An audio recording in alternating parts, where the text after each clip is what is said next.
Looking to improve your life, brush up on your personal growth techniques? You are in the right place. Welcome to Life's Little Lessons with your host, author of Designing Your Own Destiny, Kevin A. Dunlap. Good day, everybody. This is Kevin Dunlap with Life's Little Lessons, and I want to say thank you for being back on our show. And so you know that I'm actually doing a few more episodes that are going international, and today I'm not going to do them. Here's a lady I have that we have actually had a mutual friend, so she introduced us, said she would be a great fit for the show. Her name is Cathy Niezen, and she's an entrepreneur that actually travels all over the U.S. and actually even all over the world. Currently, she's in Barcelona, Spain, right now, where she's been there for about a month and a half. She was coming on a few shows, and she's doing some great things. I'm looking forward to finding out more about this lady, this I guess world traveler, world trotter, whatever you want to call it. Someone that just travels and see all everything around the world. And how can she do this while also having fans? So today I want to welcome Cathy. Cathy, welcome to our show today. Thank you so much, Kevin. A pleasure to be here. And could you tell us a little bit about yourself and what is it that you do and why do you do that? Yes, of course. I have 25 years of actual experience building communities. I started building communities in a physical form. That means I was working for nonprofits, community services, offices, even all kinds of religious communities, churches, mosques, just all around it. And while I was building physical communities for them, I realized that as the internet was coming, it was more necessary to introduce that kind of technology into the spreading of the work they were doing. So because of that, I also went into building online communities, and that's where I think I had major success, because instead of reaching hundreds or a few thousands of people, now we could reach hundreds of thousands and even millions of people. So that's what I have been doing for the last 6 years, building global communities. Oh, so 6 years. And so you're building all these different religious communities online and offline. And how does somebody get started with something like that? I mean, what kind of criteria must they have before you really start working? Yeah, and I think it has everything to do about the message. So it's just not religious communities, but it's also causes, movements, social projects, any kind of entrepreneurial, social justice and awareness kind of thing, environmentalism, women's rights, children advocacy, and things like that. So how do you start? I think with a lot of passion, with a lot of integrity. It needs to be something that it's your life legacy. There are no obstacles that you cannot cross. And I work with leaders that have that kind of push in life. It doesn't matter what is going to come in front of them. They are going to be able to resolve it, because they know they are not working for themselves, but they are working for the betterment of the world. Okay, so you take out people that really want to make a change in a positive way. Yes, that's all my team and I do. If we believe what the leader is sharing, we get ourselves as much into what their heart is calling them and translate that to the masses. That's what we do. Okay, and what brings you to Barcelona right now? Barcelona is actually, I have been working on a really long project for the last few years, but for the last 6 months, more intensively. I'm leading a community of over 2 million people that it's for the Hispanic community. So we were looking for collaborators that would love to share their wisdom within, it's called Preguntas con Proposito, questions with purpose. So we've been scouting, you could say, for amazing leaders in the Hispanic world. and also translating amazing content from the English kind of world in both Asia, Europe, and North America, so we can share with them. So now you could say I'm on vacation, but I'm not really on vacation. I'm still working a lot. Wow. And Yeah, I see that you go by my notes here, the notes that you put out here. So you are the founder of, I noticed in Spanish, so the English translation is questions with questions. So, yes, so you have over 2 million followers that you shared your message with. correct. And that's in one community. Right now, within all the communities that I'm leading, we're sharing daily message for around 12 million people. And I know for sure we're impacting over the hundreds of thousands, millions of people. We're creating impact into the hundreds of thousands, millions of people every month. So I'm just So kind of curious, how did you get started in this something like that? I got started because my dad was gonna turn 70 years old, and he told me his passion is writing. He's a well-known author in Peru, but he hasn't gone out of there. And he asked me to please create a community for him for his 70th birthday. And I started thinking, how is it that we as humans think about creating our legacy or start working in our legacy when we're 60, 70, 80, and we don't do it early? And when that clicked to me, I realized that I also had a message to share and that I didn't have to wait until then. So seeing his passion and his, time constraint, because he's 70, he's over the curve already, I told myself, my heart told me also, you need to start now. So it was basically that. It was drive, passion, purpose, knowing that my lifelong work, even though it wasn't that long, it could still have impact, and I believe that. I really believe that for me, and then I started in believing that for other leaders like me as well. And so, how old were you when you made that realization? I was 35. Okay, so you were still relatively young in the workforce or whatever it was that you were doing. You made that realization at an earlier age rather than waiting till retirement. Like I said, a lot of people, I guess, will be doing before they say, "Oh, now I want to build my legacy now that I'm 65 and no longer working a day job." So, Yeah, and actually at that time I had already 15 years of experience in my field. So even though I was relatively young, I was already steady in my field of passion. It's been 10 years later now. I'm almost 45 now. So it's been 25 years doing this, and I love it every day. I wake up grateful to be able to have this opportunity. And money has never been a problem, not because I had it with lots of abundance on affluence. It's just that was never an impediment for me. I knew that as long as I did what my heart was calling, everything was going to be supplied, and it has always been that way. Life is abundance. We have everything we need here in the world provided to us, and that's a truth that I've always believed. Even though I have been working with nonprofits, which are charitable organizations, through their passion, I grabbed my own strength as well, seeing if it was possible for them, it could be possible for me as well. So always looking up to mentors, elders, leaders that inspire me, causes that have gone through because people like me and like the leaders I share just move into that, into their integrity, their truth, their purpose.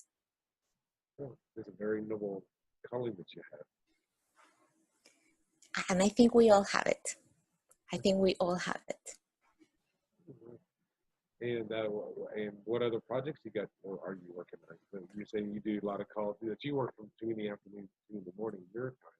You trying to accommodate other time zone. What are the projects or what are the things you're working on?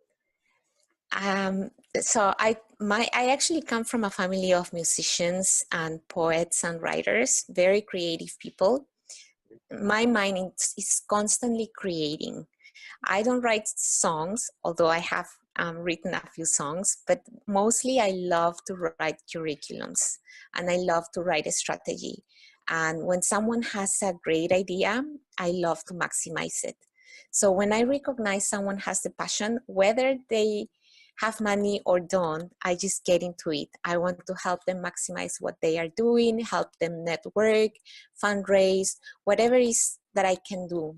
That's my biggest calling, the creative kind of calling. And then of course, in my business, I build global communities, which is like an excellent next step for them. First, make sure they have their message clear, they have clear content, and then we move into building communities.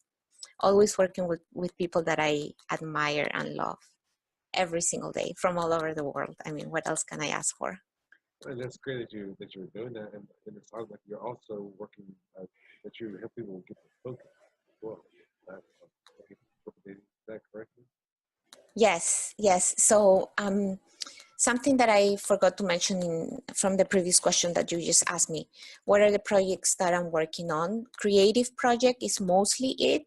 I'm supporting different platforms. One is for sports. With that platform, we want to move into lawmaking to we're providing like insightful questions for people in different areas in South America, because we want to create laws that promote physical activities in all the schools and different cities, and that's working amazing. We're also working with immigrants making a difference, and that's led by one leader that I love. His name is Miguel Sanchez, and he, you know, we have immigrants all over the world right now. We are a global community. There are crises in many different countries, and we are people moving from one country to another one.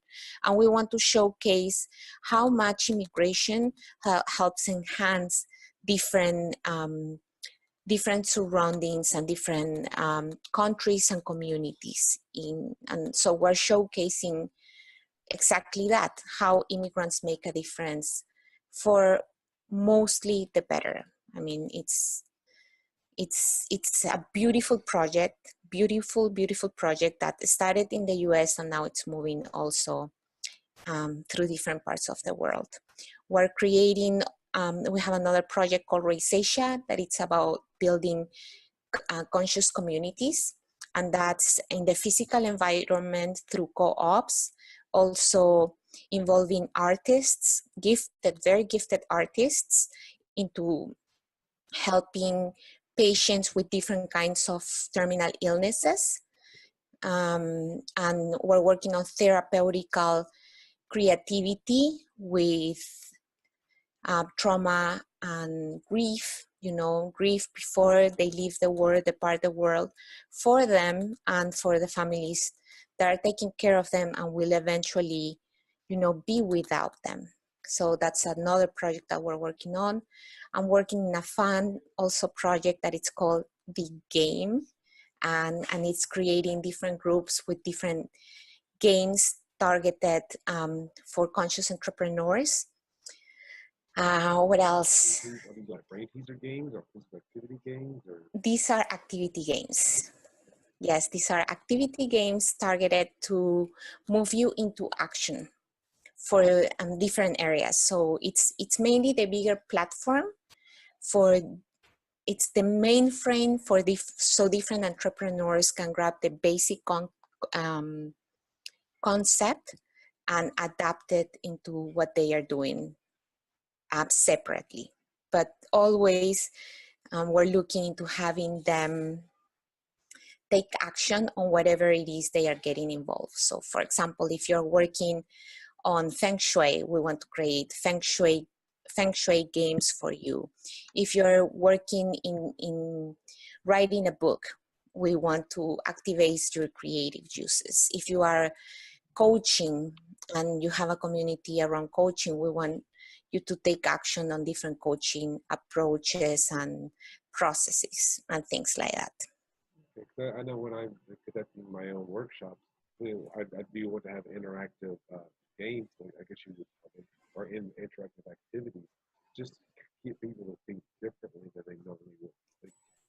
Exactly. We want them to think differently, but also to act differently. And if they find that they are having obstacles to overcome, we want to give them the creative tools for them to be able to finish their game, finish their game within their game, which is kind of like a lab. It's a closed lab, an experiential environment, so then they can take it out in real life and practice the same skills. Right. Once they learn a new skill, they can consciously implement that in their real life outside the classroom. That's it, yeah. Mm-hmm.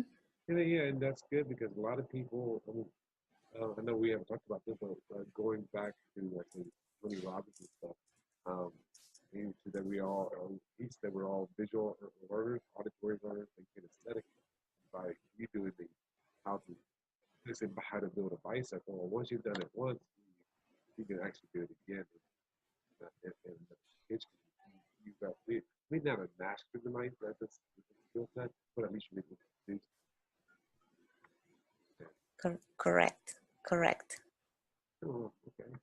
And wow, you do a lot of stuff on this one. Thank you.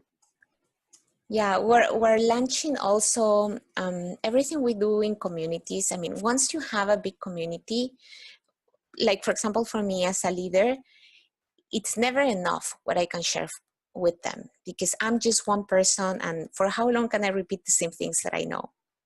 So now we are into the stage of inviting other people to participate in what we know, like for example, my community Preguntas con Proposito wants. So for example, they let us know that they wanted to have money conversations. They wanted to have parenting conversations, couplehood conversations, relationships, and just other different topics. So now what we're doing is like throughout these 25 years of experience network, we're bringing in people that we know work for like my specific communities and the communities that I serve. And we are adapting their curriculum so we can share different voices, different personalities, different people, knowing that we already have an audience. Because many times as entrepreneurs, we create amazing products and services, but we don't have a community to give it to. Right. So we do it differently as a team. We create the huge communities first. We hear and learn what they want and need through the analytics, and then we bring people in to offer them exactly what they are asking for. So our model is, it's switch, but it works great for us. So you can even help beginning coaches, beginning trainers, or to help them start building you call it community, I think that in those areas they call it building the pride, building the follow. Is that the same thing or something different? To me, it's very different because when you have a following, there's people following you. But when you have a community, you have people interacting with each other, yourself, and everybody else that comes in. So they are not in the community just because of you. They are there because what they can get and what they can offer are because they can serve. So the biggest thing in community, it's not you as a leader. It's important because you have a message, but the most important part is how everybody serves each other. So that's the spirit we bring in, and I think that's the key ingredient to make our community successful, is that we are all looking to serve each other one way or another, looking to share with each other one way or another. And we make it very easy because we don't want to bring controversy. We want people to love each other, to accept each other, to understand each other. We use very basic language. So It's easy to digest, and it's easy for everyone to say constant yeses. And the more the community grows in education and in expansion of their awareness of what other people are, other cultures are, other religions are, the easiest for them to accept people that are different. So that's another key component that we have in our communities. So it's really no following, it's more serving and being able to create an openness and a welcoming environment for everyone that participates. And just out of curiosity, how is it for you personally dealing with all these different cultures? Because you're building a community in Spain. It's going to be, you're originally from Lima, Peru. You've lived, Correct. you've got I've gone by your bio, you've done a lot of your schooling in the United States, and now you're abroad, at least abroad from the US, over in Spain. So how is it when you're dealing with the different cultures, different religions that you may or may not be familiar? Yes, so I think that started for me at home. My grandparents were all from different origins. I have German, Dutch, Deutsch, Spanish, Peruvians.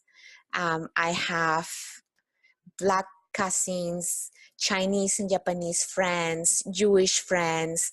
My community was very diverse. So for me, it was just fun to learn about each other. I also remember something that impacted me from early in childhood is that we had gypsies in our community as well. And I remember them living in their tents. And for me, it was fascinating to understand the complete different way in which they live life. And that created a big impact in me. You know, being able to accept the best of them, the most loving aspects of them, their food, their dances, their culture, um, their religion, their costumes, because they have such an immense different kind of costumes, and as an early, you know, as a young child, to be able to be open and to be able to accept that without judgment, that was a gift. So once I moved to the US, I mean, it was a cultural shock because it was different for me in the sense that I had to speak a different language. I have to adapt to a complete different culture. But again, I went to an ESL environment. So ESL means English as a second language. Again, we had Syrians, Pakistanis, Chinese. What else we had at that time? And Mexicans, Colombians, Bolivians, like people from all over the world, really. I remember these potlucks events in which all of us brought our food and our culture to explain to each other. So again, you know, it was a true melting pot. And eventually I ended up in California, which is just an amazing open place to integrate all these different cultures and coexist and live in peace and in harmony. Um, I was just very lucky, I think. So every time that I travel somewhere, I mostly stay with a local. I'm welcome in their home. I eat their food, go to their churches and their community places, and I spend a good amount of time with them. And you know, I've been lucky. That's all I can say. You know, it was a grace that I accepted as a gift and also as a responsibility. And I agree with you fully on that.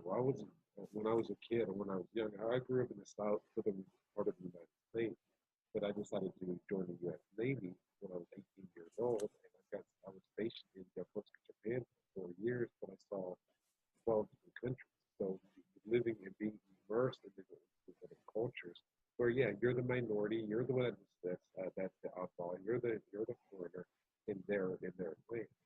And how do you adapt that without number one offending them? With like you never know, a hand gesture that's acceptable in one country could be offensive in another country, or or a habit or something like that. So I know like the difference of like if you want somebody to come over to you in the United States, we'll cup our hand up and come in that way. While in the Philippines, you cup your hand down and things like the other one is very offensive, like you call it a dog or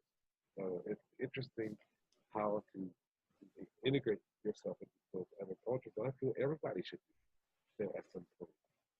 Yeah, I think, I'm sorry, go ahead. Because not everybody's going to be just like you. So you have to. Yeah, and I think it takes true curiosity, you know, like true, honest curiosity and a deep wanting to understand and to connect with each other. If you're truly looking to connect with someone, you are not going to look for the things that disconnect you. You're going to look for the similarities, you know, whether the similarities are different. You know, some families are different from other families, but you look at the family link, the hierarchies, for example. You know, there are places in cultures where they are more of a matriarchal culture, others in which they are more patriarchal culture. And again, just looking for the similarities. I think that's the key. You know, everybody wants love. Everybody wants to be held, wants to be consoled, wants to be supported. So how can you do that for another person? How can you be accepting? I'm not saying judgment is never going to come. Of course, judgment is going to come. But how do you overcome it? You know, how can you truly extend your heart into someone else, regardless of who is in front of you? And again, that comes from family, you know. And if we don't have family that comes from our backgrounds, maybe our family is not like that. But again, I'm lucky enough to raise my kid, for example, in California.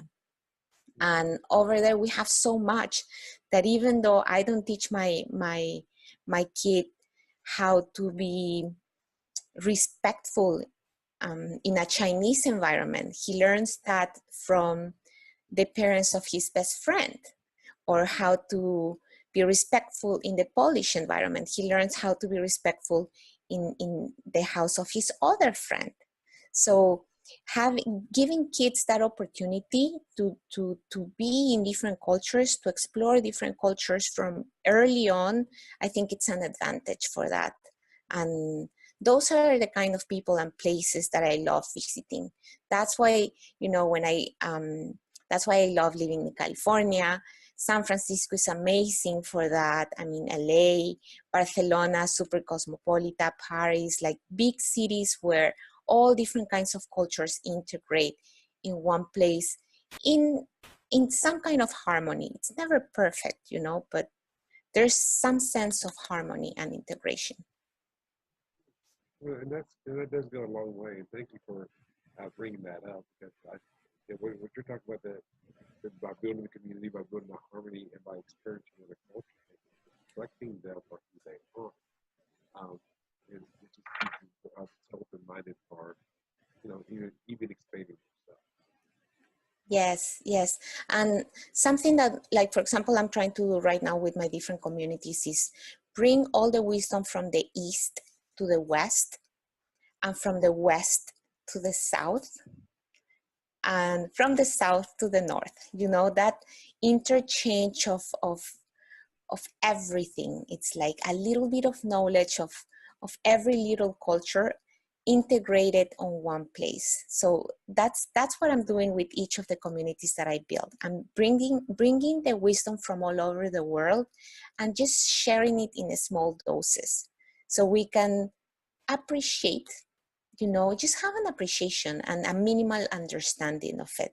Then the more minimal understanding we have about different things, the easier will be for us to understand bigger concepts and bigger differences. So again, it's always diluting big, complex cultures into smaller things that we can all integrate easily and accept easily. So I do applaud you for doing all of that. I mean, we're actually running out of time here.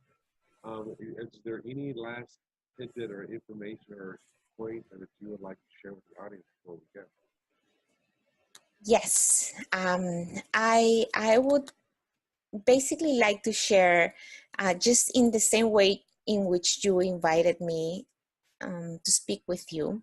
I want to invite others that are ready and willing and loving and passionately looking to create global communities, to speak to me, you know, to brainstorm with me, with my team, with other people that I know, to collaborate in different kinds of projects.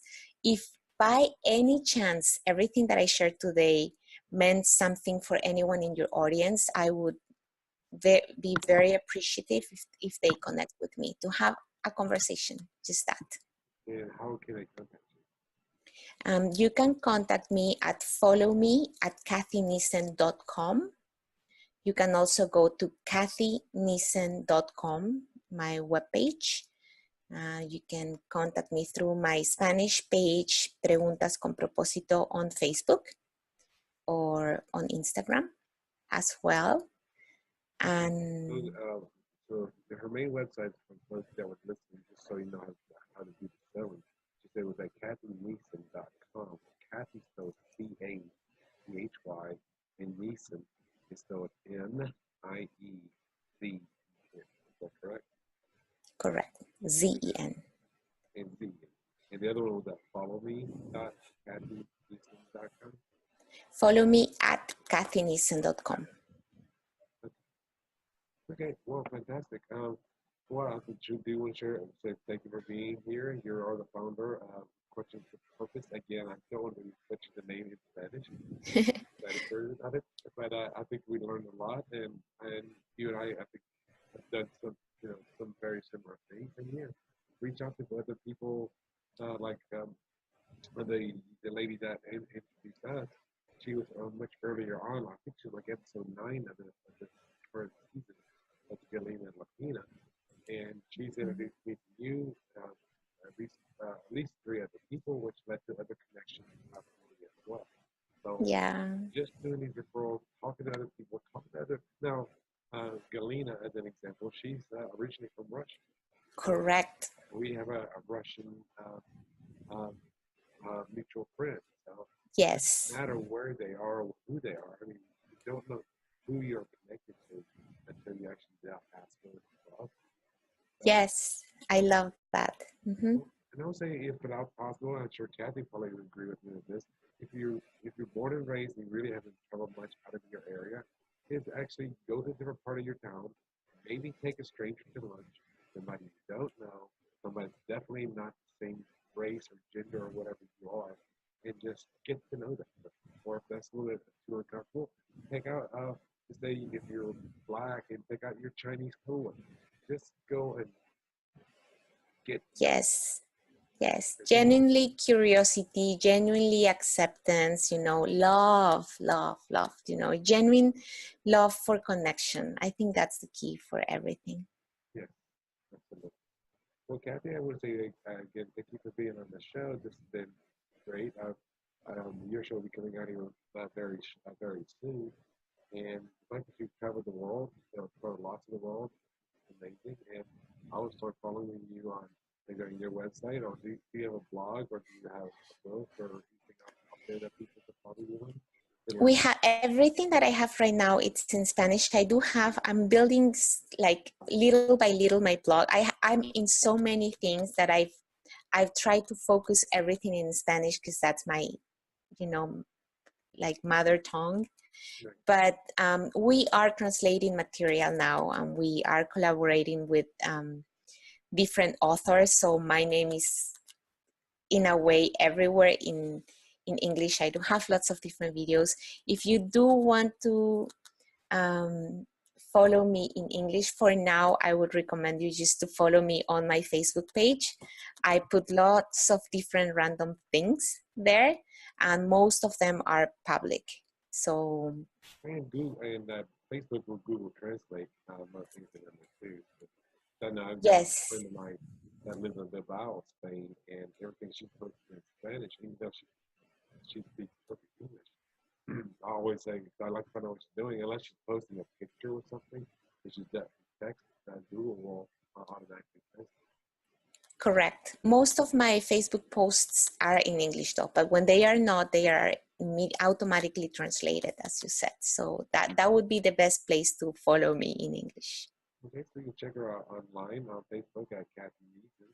That's CathyNiezen.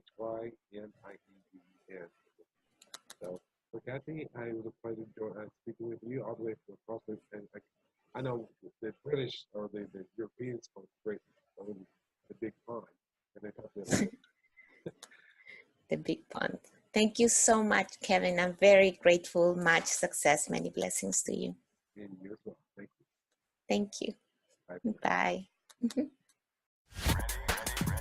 Thanks so much for listening to this episode of Life's Little Lessons with your host, author of Designing Your Own Destiny, Kevin A. Dunlap. For more great content and to stay up to date, visit kevinadunlap.com, facebook.com/kevinadunlap.author, and on Twitter @KevinADunlap. We'll catch you on the next episode of Life's Little Lessons.